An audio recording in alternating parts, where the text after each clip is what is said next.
With me today is Jessica Noble.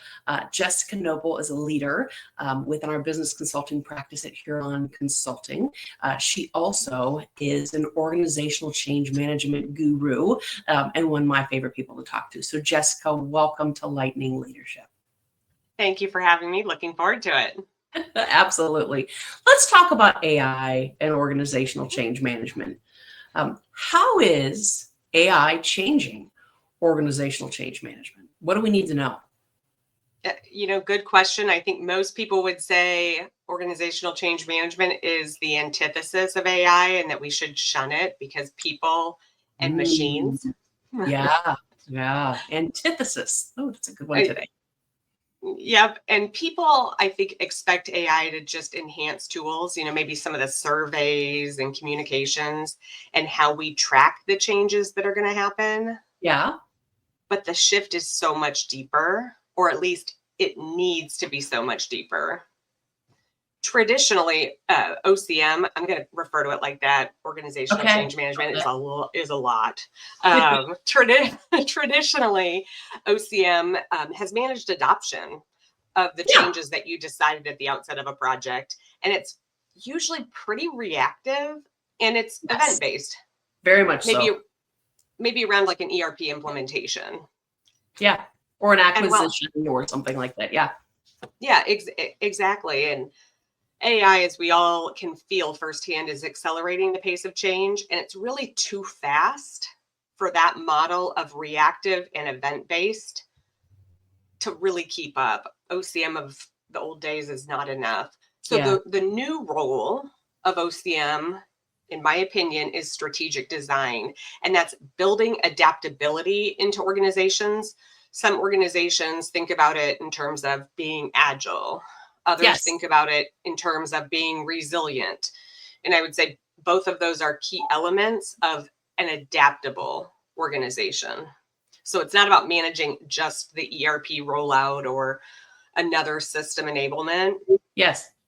It's about building a change capable organization. So and that's so huge right now with everything that's happening in business, right? And just the timeliness of being in 2025. And what that means is that ability to adapt, ability to change, sometimes, unfortunately, on a daily basis with just things that are, being announced. So I completely get it. Go ahead.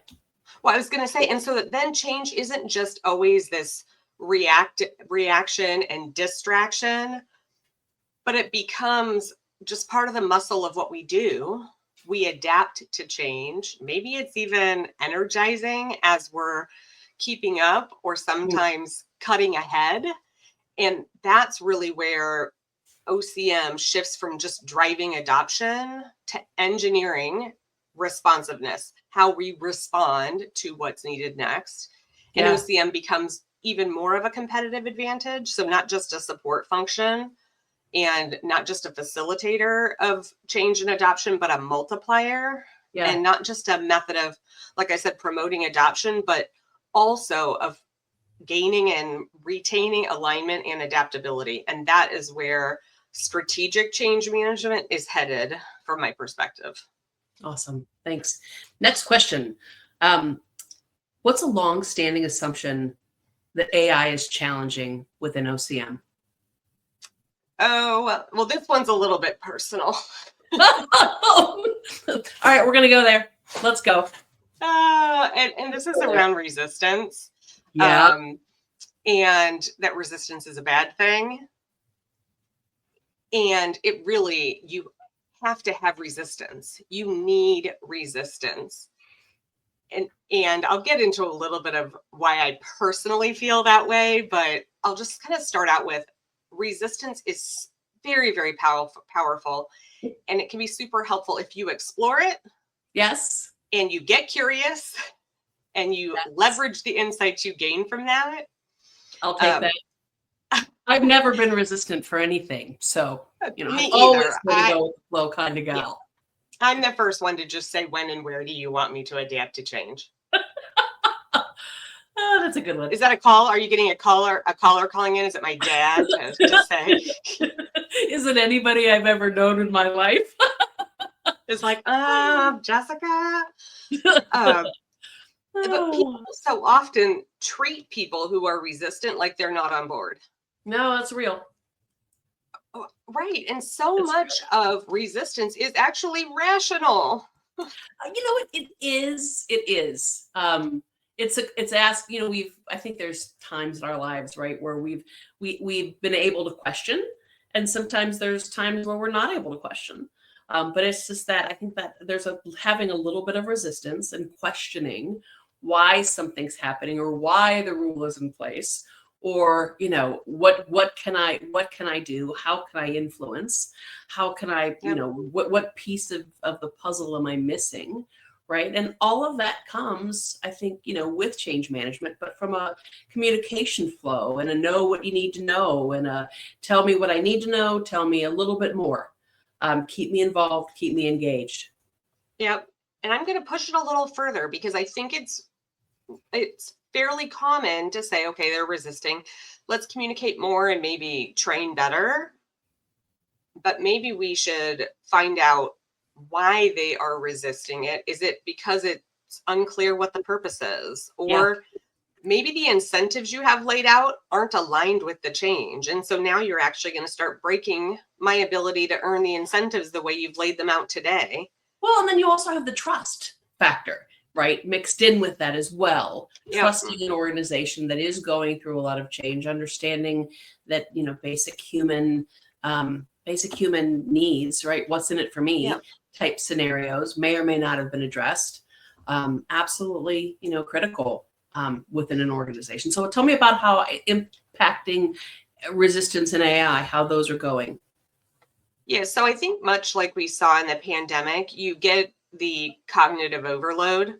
I had a leader reach out, maybe it's been a month ago now, and just said, why isn't everybody adopting all of the agents and whatnot that we have sitting out somewhere in SharePoint or whatnot? And my comment was something along the lines of, when you're really, really busy, the last thing that you're going to think to do or want to do is go scour hundreds of agents online to see if one of them might be able to help you at some point in time.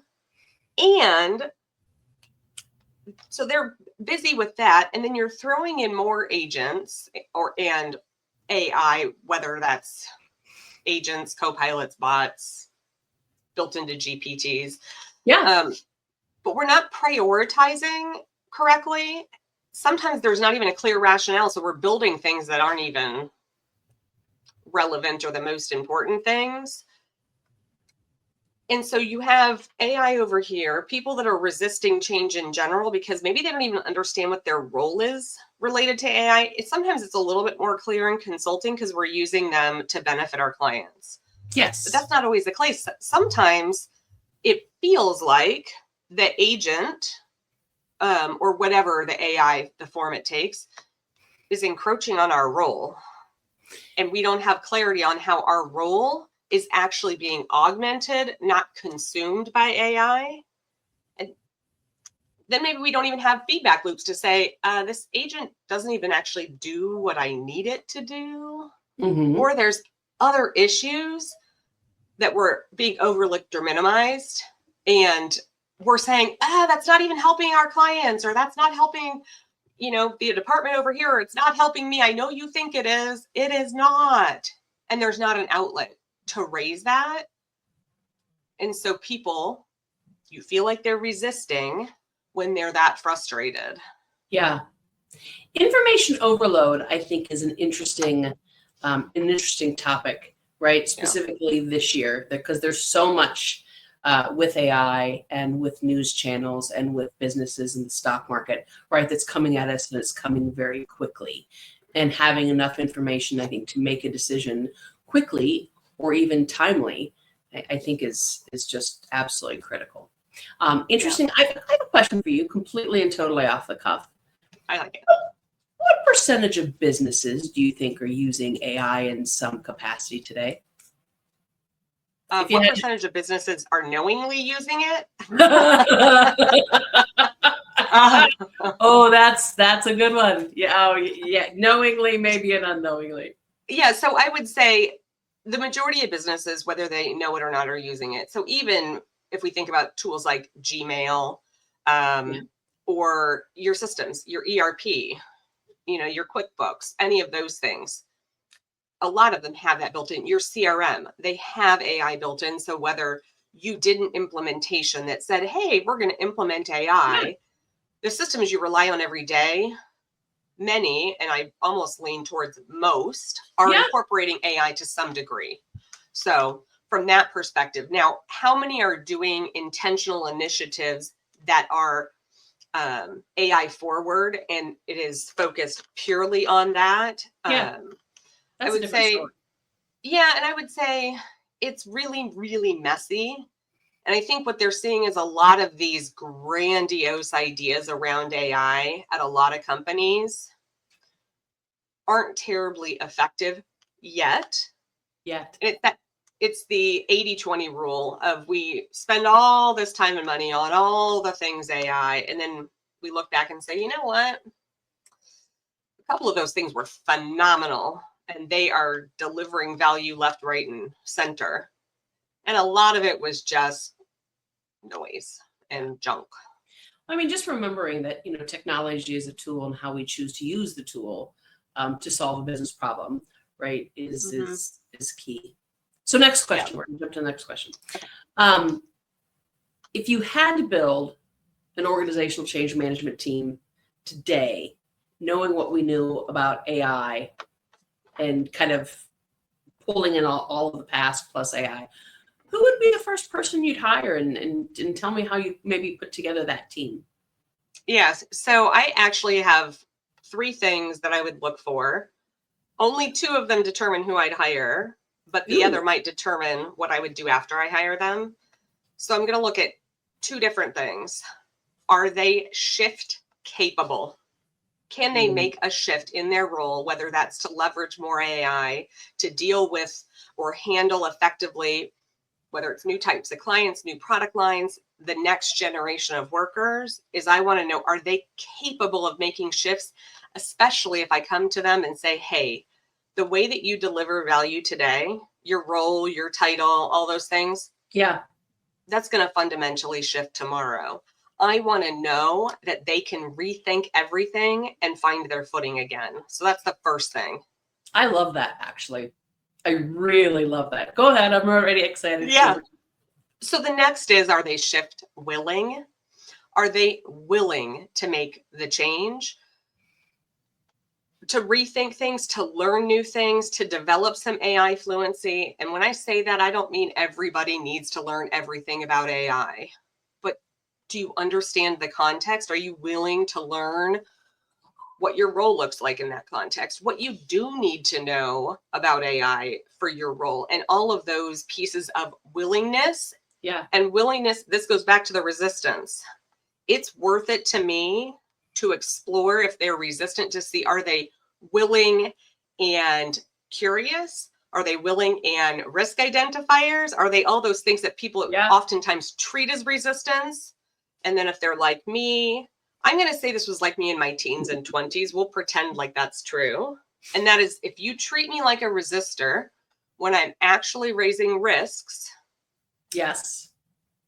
If you do that long enough, there's like this middle child in me that says, oh, do you want to know what resistance actually looks like? No, that's because I wasn't being I wasn't being resistant before. That was part of my personality, but now I'm really resistant. Yeah. Right. It's okay. Now I'll show you what resistance is.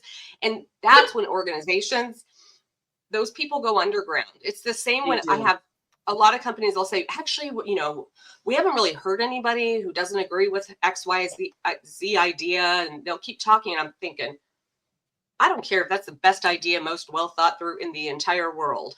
Somebody is going to be what you're calling resistant. And it may only be because they don't understand it. They didn't get it the first time. They don't have enough information. But the moment you treat someone like they're resisting, that's the kind of resistance that we don't want.